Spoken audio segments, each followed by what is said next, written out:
तेजस्वी यादव को लेकर इस वक्त बड़ी खबर आ रही है कि तेजस्वी यादव एक नहीं बल्कि 2 विधानसभा सीट से चुनाव लड़ सकते हैं।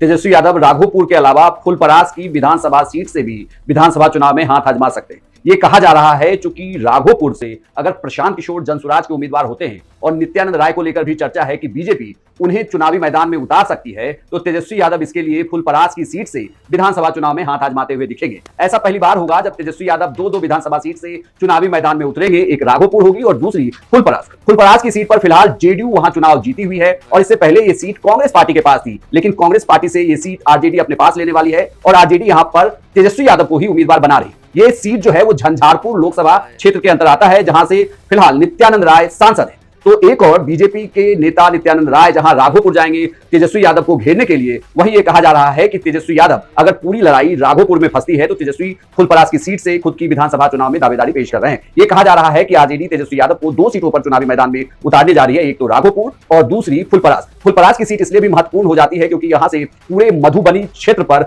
एक बड़ा इंपैक्ट तेजस्वी यादव डालेंगे। अगर तेजस्वी यादव यहां से चुनावी मैदान में उतरते हैं तो यह कहा जाता है कि आरजेडी वहां पर यादव और मुस्लिम जो एमवाई समीकरण है वो तेजस्वी यादव के पक्ष में होगा। हालांकि सीट से पिछली बार नंबर 2 पर कांग्रेस रही थी, कांग्रेस यहां से चुनाव लड़ती रही है, लेकिन इस बार यह कहा जा रहा है कि फुलपरास की सीट कांग्रेस से आरजेडी लेगी और तेजस्वी यादव यहां चुनावी मैदान में उतरने वाले। क्योंकि राघोपुर को लेकर यह कहा जा रहा है कि बीजेपी की नजर भी राघोपुर में तेजस्वी यादव को घेरने की है, जिसके लिए नित्यानंद राय से बातचीत हुई और यह कहा भी गया कि नित्यानंद राय वहां चुनावी मैदान में उतर सकते हैं। तो अगर बीजेपी की तरफ से नित्यानंद राय वहां चुनावी मैदान में उतरते हैं और साथ ही यह भी कहा जा रहा है कि जनसुराज की पहली लिस्ट में प्रशांत किशोर का नाम होगा और प्रशांत किशोर राघोपुर से ही चुनावी मैदान में उतरेंगे, ऐसे में तेजस्वी यादव अगर राघोपुर में घिरते हैं तो एक और सेफ सीट वो सीट होगी फुलपरास, जहां से वो चुनावी मैदान में उतर सकते हैं। इस वक्त की सबसे बड़ी खबर यही है कि तेजस्वी यादव एक नहीं बल्कि 2 विधानसभा सीट पर चुनाव लड़ने जा रहे हैं। पहली सीट तो राघोपुर होगी और दूसरी सीट फुलपरास। आपकी क्या राय है? तेजस्वी यादव क्या दोनों सीट पर चुनाव जीतेंगे या राघोपुर में घिरते हुए देखकर वो फुलपरास से चुनाव लड़ने के लिए आ रहे हैं? अपनी राय हमें कमेंट बॉक्स में लिखकर जरूर बताएं और बिहार की तमाम खबरों के लिए आप देखते रहिए।